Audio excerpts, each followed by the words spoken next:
entitled The Power of Love, a Master's Sacrifice, Part 4 of 5, on Between Master and Disciples, given in English on December 16th, 2018, in Shihu, Taiwan, also known as Formosa.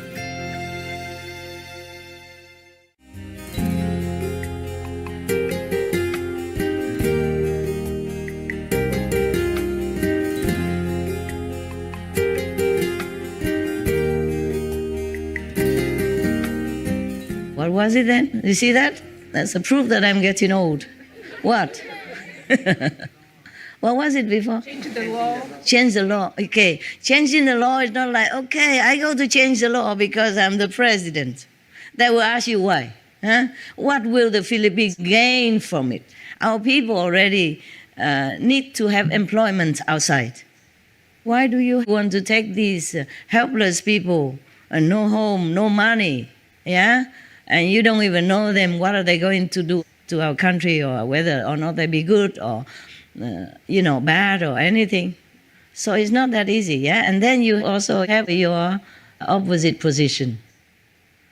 And every country, they have some like socialist party also, yeah? In the Philippines also. And that, of course, that will be against the decision, yeah? Yeah. But the Catholic Church, the Council of the Catholic Church, in the Christian bodies, the governing body, the priests, yeah, the cardinals, and all these benevolent people, they urged the government to take them, because at that time nobody wanted to take any more Vietnamese refugees. It was just repatriation. It was the end of all refugee benevolent programs. So only 5,000 were going to go back to Vietnam. And you could see in newspapers, they kill themselves, they punch their stomachs with knives, and they cut their throats. They did everything just to protest. Some of them did. I even had to visit them in the hospital. Some of them survived, but hardly, almost dying. Or they went on a hunger strike just to protest because they were so fearful to go back. I told you all the propaganda really worked. Of course, the advertisements work. That's why they spend, all the big companies, they spend millions or billions to advertise. You understand? It also affects me. Normally, I don't like to drink any Coca-Cola or anything like that. But sometimes I watch on TV. I remember there's such a thing as Coca-Cola. And okay, I want one. Fine. Yeah, why spend all day thinking of Coca-Cola? Just drink one and you're peaceful, right? And carry on with your work. Okay, that's what I thought. It's not true. I asked them to buy me one or two, and then I drank just a few mouthfuls only, and I didn't feel good, nothing. So I covered it with the plastic around it, and I plugged the hole, put it in the fridge. Okay, next time if I'm incited again by some magic propaganda on TV or something, I had to sometimes watch it. I don't know how. But it just will come to your, yeah. And then I would drink it. And it tastes even worse because it's been there for weeks already. It tastes only like sugar, flat, and sugar water, and bitter, and I don't know what, and then and I spit it out. I put it back again in the fridge. I did that on purpose. Yeah, carry on laughing. Why? You're allowed to laugh or not? Does it say anything outside you're not allowed to? I like to hear your laughter. It's good. It creates good energy, yeah. They have laughing yoga, no? I combine. I always combine business with pleasure to make you laugh. See, I don't have a laughing yoga officially, yeah, but you laugh all the time, right? That's good. You guys are too polite. I guess the Westerners are very shy. If I talk to the Vietnamese directly or the Chinese, they will laugh so much. Yeah. Next time you don't laugh, you go behind there, and the Chinese come here. Make sure you are heard. I don't hear anything. Are you laughing or not? I hear nothing. I don't hear yet. Okay. All right, you're welcome. What was it then? Before? Coca-Cola. Okay. I did that on purpose, yeah? Normally, I did not know that the first few times. I'm just very economical. If I can't eat the leftover, I save it, for next time. But now I know that it doesn't taste good, especially secondhand Coca-Cola. So I will put it in the fridge again. I did it now on purpose because the longer you save it, the worse it tastes. So that the illusion will be gone. Huh? Good. But still, sometimes they advertise or do something, then I still want it. Or maybe somebody near me that likes to drink Coca-Cola. I'm telling you, they affect you. Yeah. I don't really like pizza so much. In Italy, sometimes I go, if I have to go out and nothing else is easier then, because you can order them not to put anything, yeah? But the spaghetti, you don't know, some spaghetti has eggs in it, some spaghetti doesn't have. So only if you buy it or make it yourself, then you know for sure. If you go into a restaurant to eat spaghetti, you're never sure. Yeah, that's why I just have pizza. It's just simple, okay? You can't just sit in a restaurant or in a coffee shop waiting for somebody and just drink water. Huh? People are eating all around you and you take up a table and you eat nothing? Next time you come in, they say, we're full. You can't. Yeah. Even if there are many tables empty, they say, we're full. If you ask about that table, it's reserved. Yeah. Okay. Now, what was that then? Yeah. What? Yeah, pizza also, I don't feel, I'm not really a fan of pizza, okay? And nowadays, even in our kitchen, sometimes they make pizza and they give some to me. I take a few bites and then the dogs will enjoy it. Yeah, so they think, Master eats a lot. Next time they give me more. More pizza. The dogs are happy. Yeah, but when somebody is near me who are pizza fanatics, then I will want pizza every day and I will eat the whole pizza, the whole big one. Originally, I promised, okay, I will just take a few bites and I'll give you the rest. As usual, I thought it was the usual stuff. When the dogs are around, who else will eat the whole big pizza like that? Self. Master, the great self, ate the whole pizza, swallowed the promise. And then I remembered, I said, sorry, I ate it more. I ate it all. You guys can always go out and bite, right? It's no problem. They say, of course, no problem, Master. They say, no problem. But they were thinking, Master, she says she doesn't like pizza. And look at her. She ate the whole pizza. Didn't give us anything. Not even a crumb left. Yeah. The great self ate it. With no shame, nothing. Enjoy it only. I'm glad with somebody like that nearby sometimes, or some chance that I can enjoy something. Just like in India, I have to drink tea every day. Chai. I have to drink chai every day. There was plenty in the ashram, okay? Even if food was not left over, but always chai. And so I bought some noodles, and they have hot chai. I didn't have anything to cook water. I was not allowed in the kitchen. The kitchen had nothing to cook. After they cook, they just move everything away. So I used a hot chai and put the noodles in it. Yeah, and instant noodles. There was only one instant noodle I could eat, curry noodle.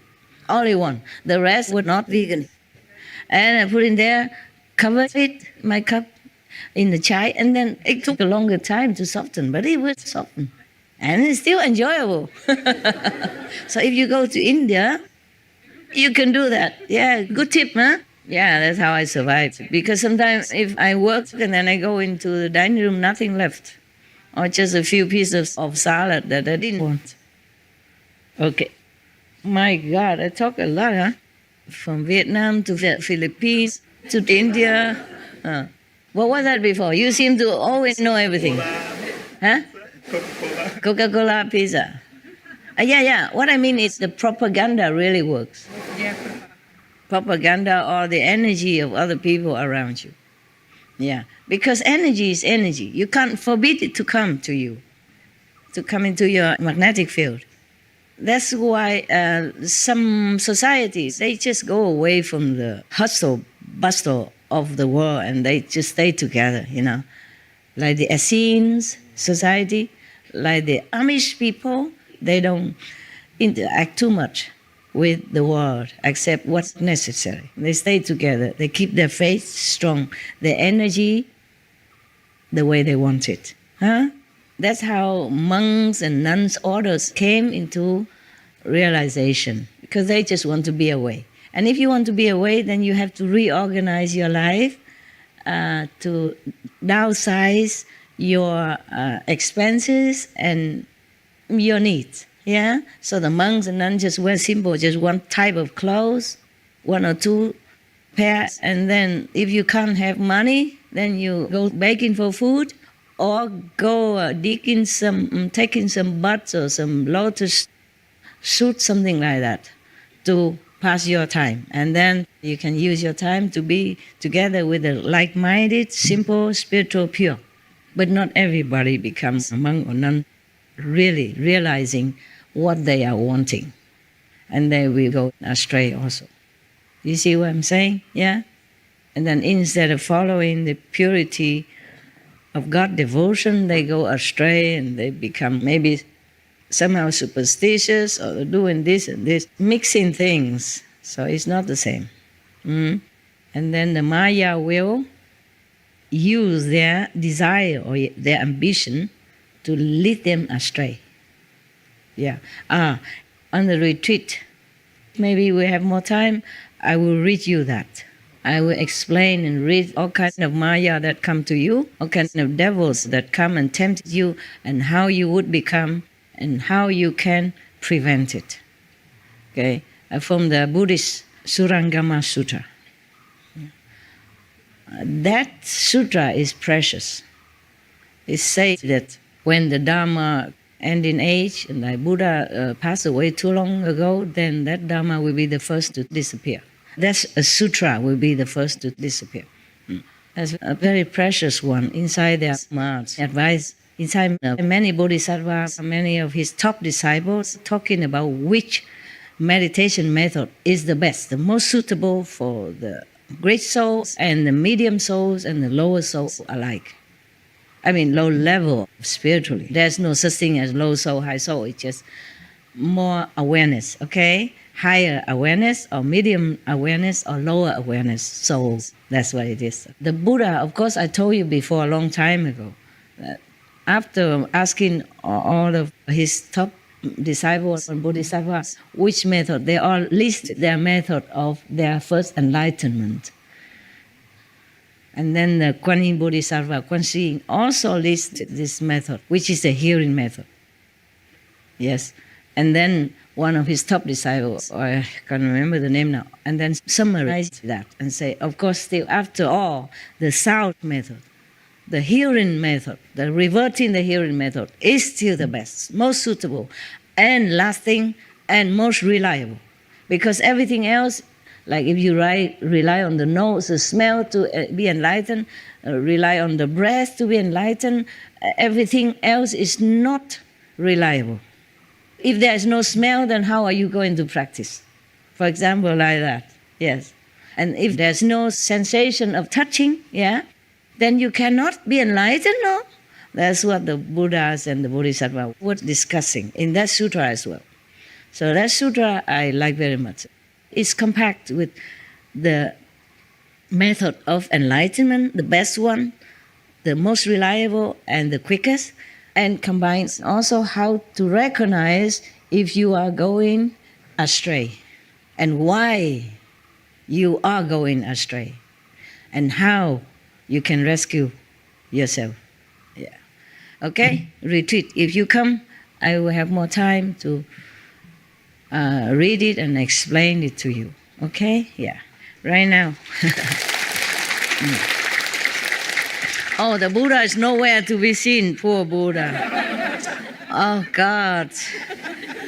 Looks like we're having all-day retreat here. Okay, what was it? Okay, never mind. We go back to the white hair. I have plenty. I have plenty of white hair.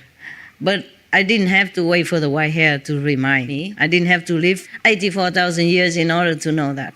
Okay. The Buddha, of course, he lived long in order to have more affinity with all beings. Yeah, the more he lived, the more he could make affinities. And then later, when he became Buddha, he could help them more. Yeah? All right. Now, even at that time, he wasn't a Buddha, but he was kind of a diva king. Understand? So his name is Makadiva. Now, the Buddha saw the white hair. He became very anxious already. Okay. So, right. He knew his time was not long. But it was not like that. He still has 84 more thousand years, more or less, to live on. Not like he would die soon, like in 10 years or 100 years even. No, 84,000 more years. Well, 84, it means a lot, but doesn't mean exactly 84,000, okay? In India, at that time, seems like they have this certain number fixed. You know, if a lot, they say 500. And a lot more, 2,000. A lot more than 84,000. So the Buddha always mentions, like, the Dharma teaching has 84,000 doors, 84,000 methods. And the 6 scriptures, 84,000 kalpas, 84,000 lives, or 90,000, they do like that, yeah? It's a fixed number. And if it's a lot more, then I can think of, they say it is innumerous, okay? Just like us right now, we say numerous, okay?